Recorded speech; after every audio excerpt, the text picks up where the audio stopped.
All right, everybody.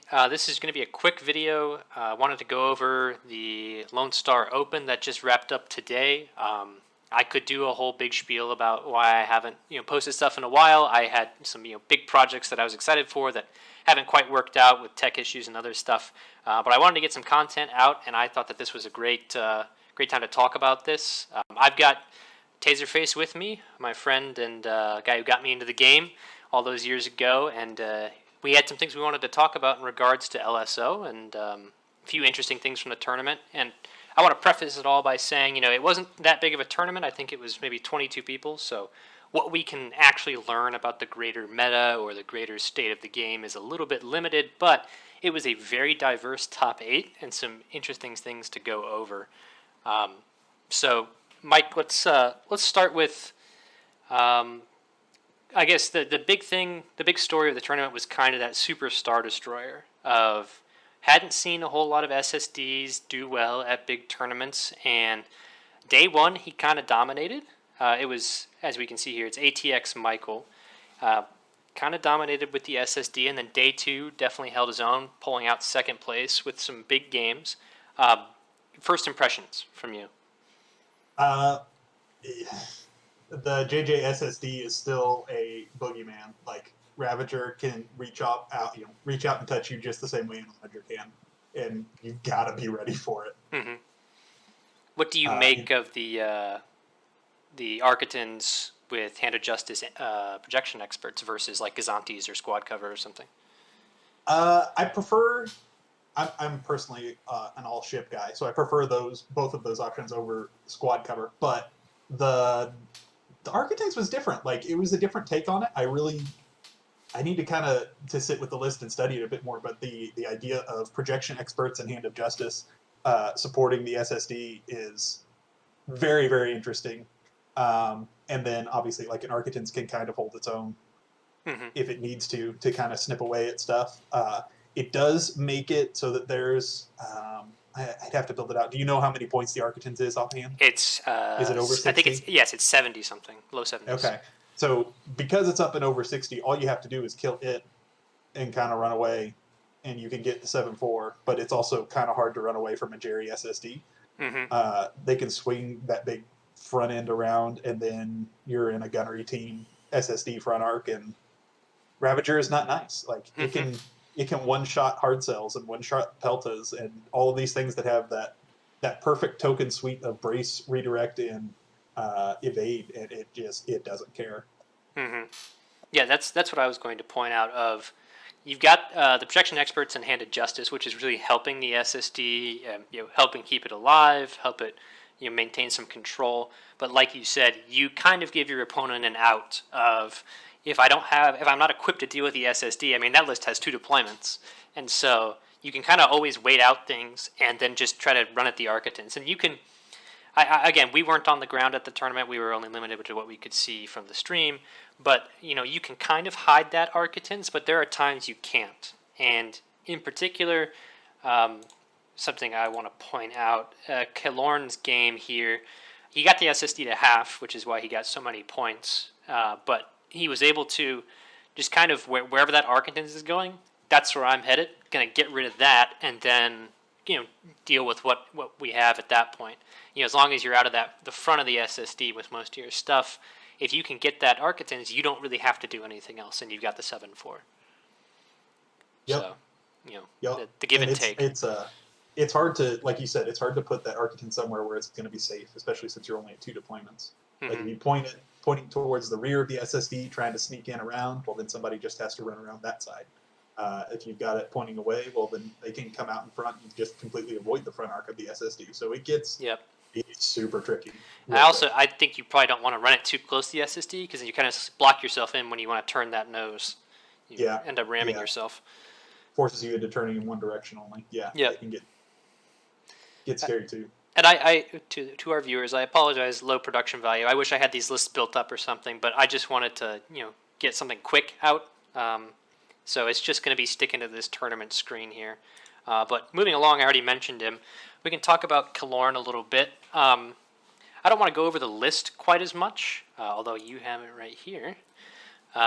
So this is what he was running. He had posted this in the Discord right before the tournament, just to show the rest of the ball there. Now, this is a kind of part of a bigger discussion of. I could be incorrect on this, but I'm pretty sure Kalorn did not lose the Liberty in a single game. And watching a lot of his stream games, he was getting in there, trying to pop stuff, and then he was out of there. Speed 3 plus engine techs in a lot of games, to where it was he would kill something, and then it was about points preservation. And so we can talk a little bit about his list in particular, but I mostly want to talk about kind of the idea of trying to preserve points and to deny your opponent points versus actively really trying to score them yourself. And I think this list does a bit of both. You've obviously got a pretty big weapon in the MC80. TRC 90s can just throw chip damage or finish something off, and then you've got the squads to, after the MC80 has hit something, squads can go get it that way. But a lot of the games, or a few of the games in this top 8 stuck out to me, like these two. You had the Kalorn game here where he only gave up 31. You had the SSD give up nothing. And then you had the SSD give up 40 in this kind of game. So I guess talk a little bit about, the give and take and the balance of trying to score points and trying to deny your opponent points. And, is that going to be something that's at the forefront of people's minds in list building going forward? Has that been something that's always been around? It's definitely been something that's always been around. The idea of points denial is really compared to like trying to trade up or trying to, like back in the haymaker meta, just like erase something immediately. Mm-hmm. It's different than that. But especially with the onagers and them getting engine techs and being able to shoot. Oh no, you're super close to me. Speed 4. Mm-hmm. This Liberty does basically that, but with a gate, so that it's really hard to kill it before it can run away. Mm-hmm. And so, points denial in and of itself is a really great way to not lose big, which keeps you in the hunt just as much as winning big does. Mm-hmm. If you only ever score 7s with it, it's not that great. But if you're scoring 8s because you're not giving anything away, or you're giving away, these less than 30-point flotillas, who cares? Like Mm-hmm. you're gonna trade up on those between the flotillas and whatever the McAdie and Jaina's Light can handle. Yep. I think this is a great example right here of that argument. Round 2, Fox Omega versus, I think it's Machin. I apologize if I'm pronouncing that incorrectly. Of both players scored a good amount of points, but they also gave up a lot of points each. And so that ends up being a 6-5. And I think when you're looking at tournament play, like casual play, just to have fun, you want to roll dice. You want to get in there, be aggressive in most cases. No one really likes to go to their friendly local game store to play Armada, which they don't get to play that often, and then someone's like, I'm playing keep away, and I'm not going to engage you for 6 rounds. But tournament-wise, I think you're right, of being able to score a decent amount of points, have ways to score, but also have ways to give up basically nothing. You don't have to score that many points to get a 7-4. And that is a lot of what can get you to day 2 in most tournaments. I don't know exactly how it broke down in this tournament. And then once you make it to day 2, all of a sudden those 10-1s usually go away. Like seeing that SSD for 420 to nothing. Yeah, like that 40.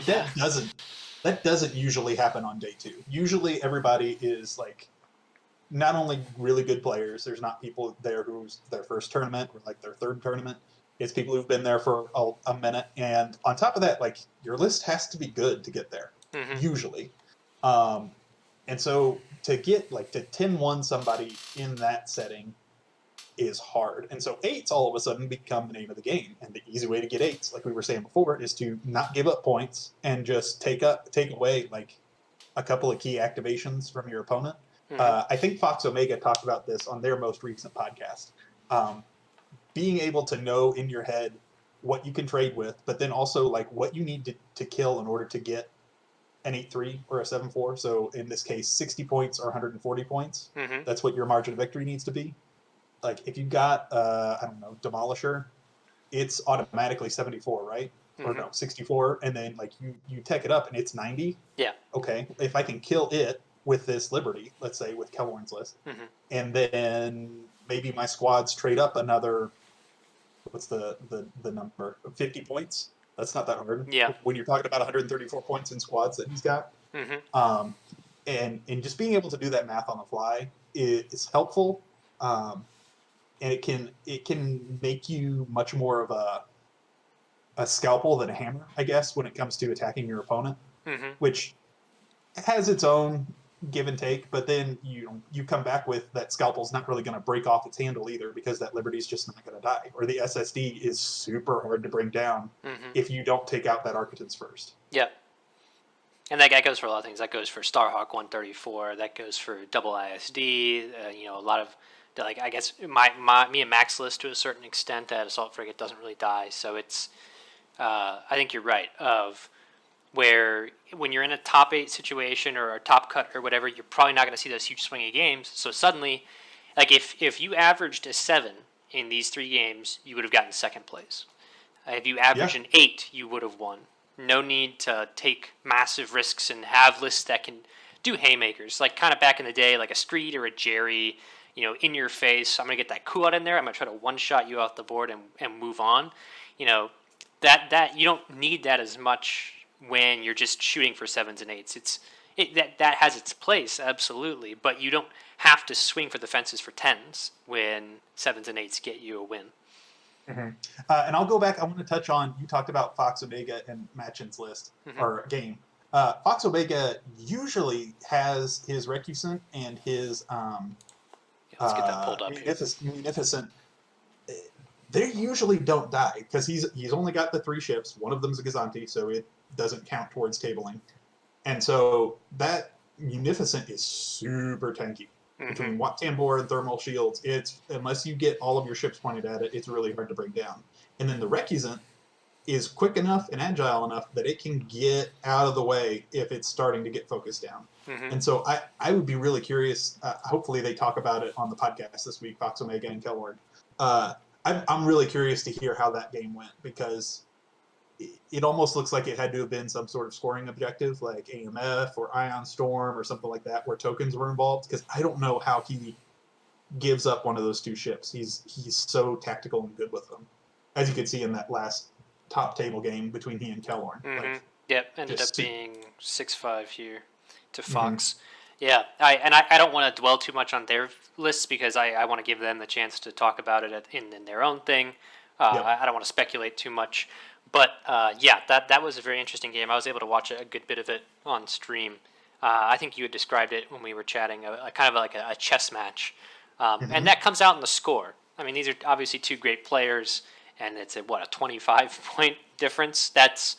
It's like less than 2 YT 2400s. And so that's Lando right there, basically.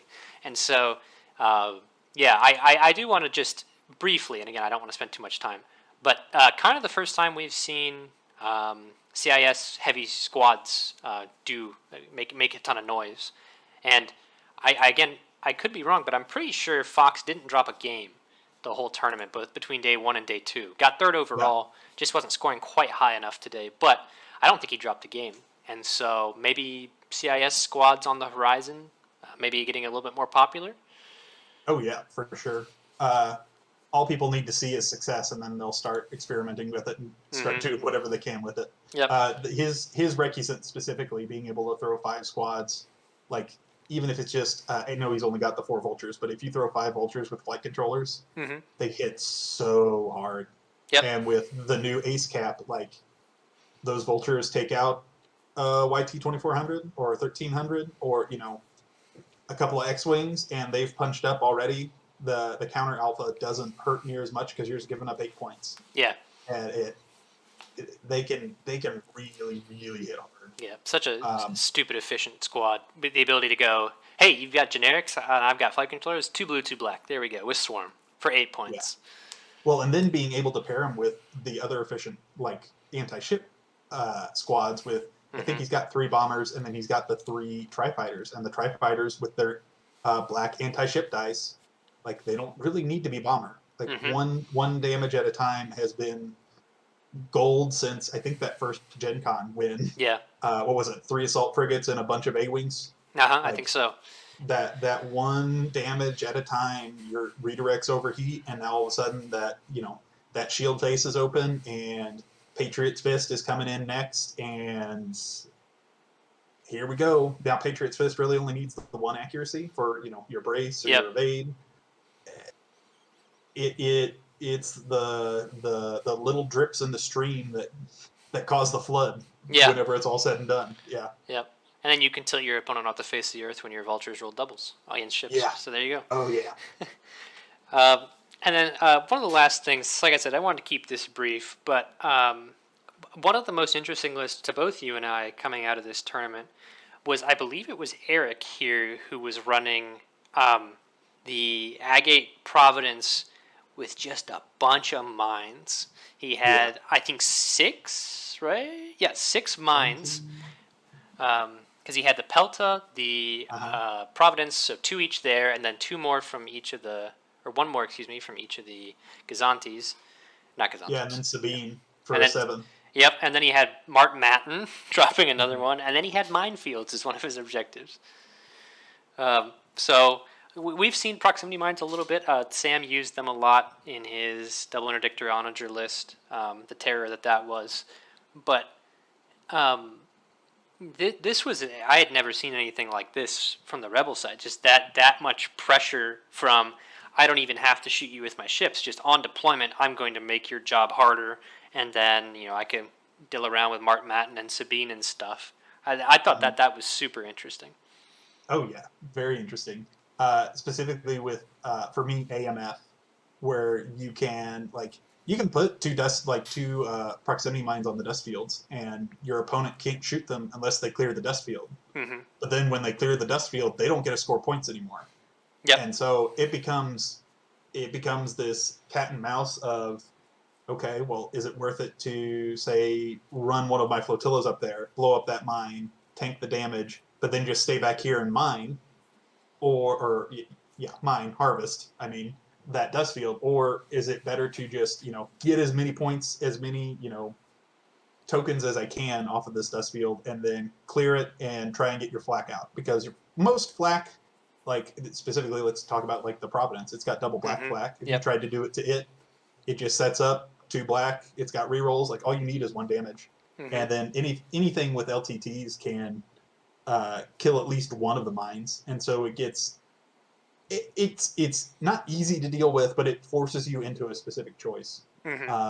And once that happens, turn 0, if you can affect turn 0 in that fashion, it makes it a lot easier for you on the opposite side to make your own plan and execute it as you move forward. Not to mention, that dust field. I think Ezra was on the Pelta. I think you're right. Or no, it was. Maybe Ezra was. Yeah. So the Pelta can go speed 0 turn 1 and just sit back there and farm and farm and farm. And if somebody sprints at it, as soon as it gets even kind of scary, you just take Ezra and pull that dust field wherever you need it, left, right. Excuse me, wherever you need it to stay safe, and then you can get 1 more turn out of it before you need to bump up from 0 to 1. And that's its own little wrinkle to throw into it. I initially I was looking at it and was looking at the command pelts. I was like, all right, 3 squad, you can move stuff around. The FCT of it all, which I think is on the Providence, that moves around that VCX, and it moves Mark Martin a little bit. If he needs to scooch around before the squadron phase starts and he drops his mine, that's an interesting way to get around it. I've seen Adar Town with him before, where you move him into place and then bring him back. But FCTs with that was really interesting. And so, yeah, it just a different nut that I had never really thought of and hadn't really tried to crack. Because again, going back to a gate and a big ship, she's on that Providence, and that Providence is going to be really hard to bring down. Especially considering auxiliary shield teams, it's getting an extra shield on each side. That thing is a sledgehammer coming at you.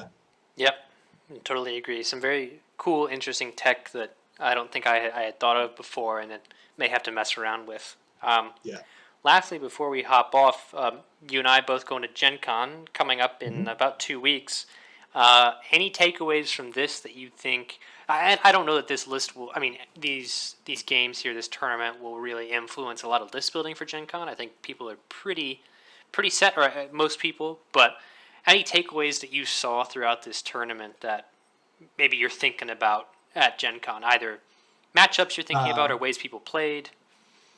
Not a ton of onagers, it didn't look like. At Yeah. least not in the top 8, Mm-hmm. which was interesting. I don't know if that's a function of people have learned how to play against them, which is always great. Like once you figure out how to play against something and figure out how to tech against it, that's the best case scenario. Versus the other one, which is maybe people were kind of just running away for a 6-5. Yeah. Like I hope that's not what it was against onagers, because that's not fun for anybody, and I don't begrudge you if you did do that. But hopefully that's not what happened. But yeah, onagers, the lack thereof was interesting. That boogeyman that can just shoot you from turn one, Mm-hmm. not that scary. And then I think you have the nail on the head, like points denial. The Yeah. idea of you're gonna have to actively choose before the game starts, like I'm gonna kill this thing or I'm gonna kill that thing, and you've got to go all in for it. Um, because if you don't start like on that a Gate Liberty, if you don't start on it early, it's not happening. Mm-hmm. Or on a Gate Starhawk 134, it's not happening. And so it, it's gonna be like, going back to that analogy. It's gonna be a chess match, like before even turn zero, like where you're putting stuff down, what's got gunnery teams, what doesn't. Yeah, like points denial, and then obviously always like objectives. Mm-hmm. That in and of itself, like with Kelwarn's list, VIP is its own sort of points denial with that Liberty. Like it just makes it Yeah. 50 points more that you've got to score. And so, Mm-hmm. yeah. What about you? Any takeaways? Um, yeah, I think the lack of onagers was interesting. I think the onagers or OP crowd is rolling. Not really, but that they have been, like you said, such a boogeyman and the topic of a lot of discussion. And maybe someday I'll get you and Mac on here and we'll just have a little chat about onagers generally. Spend an hour on it. I don't know, but I bet it's. If I had to guess, I think it's probably a combination of a lot of people don't like to run them. I don't know if it's because of the stigma or they just don't enjoy that play style or it's a conscious decision not to run something they deem to be OP. But I've kind of felt that in a little bit of my local meta here and then just generally looking at tournament results. It seems like they're not super popular, but it also might just be, and something else I had thought of and something I thought was very prevalent at Adepticon, people are really starting to figure out how to beat them, what they're good at, what they're not good at. And a lot of people, and a lot of these lists in this tournament, had answers. Whether that's you've got rogues, so the onager can't snipe your carrier, you've got ways to get around it, you've got great ways of damage mitigation like thermals, multiple evades. Agate is fantastic against onagers. So I think people are starting to realize the answers and starting to play the answers. And I don't know if the lack of onagers is because people are starting to beat them or because people don't want to run them or it's just random sample. I'm not sure. But that is, despite the lack in this particular tournament, obviously I will have a game plan for them going into Gen Con. I think most people will. They will be there. In what numbers, who knows? But at least one person is going to have one for sure. Mm-hmm. And then Starhawks, having answers for Starhawks. I think that what a great wave from I think that was the end of FFG, of two of the most non-player friendly and non-fun ships in the game at the same time. I think you have to have a plan for both because those two plus the SSD, if you can't deal with those, you can get steamrolled really hard, and so and you have to know what you're doing instead of I haven't played against many Starhawks, I'm just going to go right at it. If you're going to go at it, you got to have a plan, and if you're not going to go at it, you have to figure out how to get a 6-5 out of it or something. Yeah. So I think planning for onagers, Starhawks, and maybe people last-minute list builders will be inspired by the SSD, and we'll see some. I figure we will. I think Gen Con, you have some people who are, and I don't want to be mean at all, but a little bit more casual, a little bit, coming to Gen Con. Hey, I love Armada. I'll play Armada at Gen Con. And I think the SSD just looks so darn good on the table that I think at least someone's probably going to bring it out. I hope so. I think it's a very good, I don't know, thing to have on the table for the game, just because it it's a gets great other marketing people tool. interested. Yeah, exactly. Yeah. But I'm gonna wrap it up there. Just a quick video again. Sorry guys for the very casual thing here. I'm just gonna get this posted and we'll go from there. Whenever Kalorn and Fox Omega do their breakdown of this, as I'm sure they will, keep an eye out for that because I think they'll probably both go into their details of their lists and their games, and I think that'll be super interesting. So go ahead and give that a watch. But thanks for tuning in, and we'll catch you later.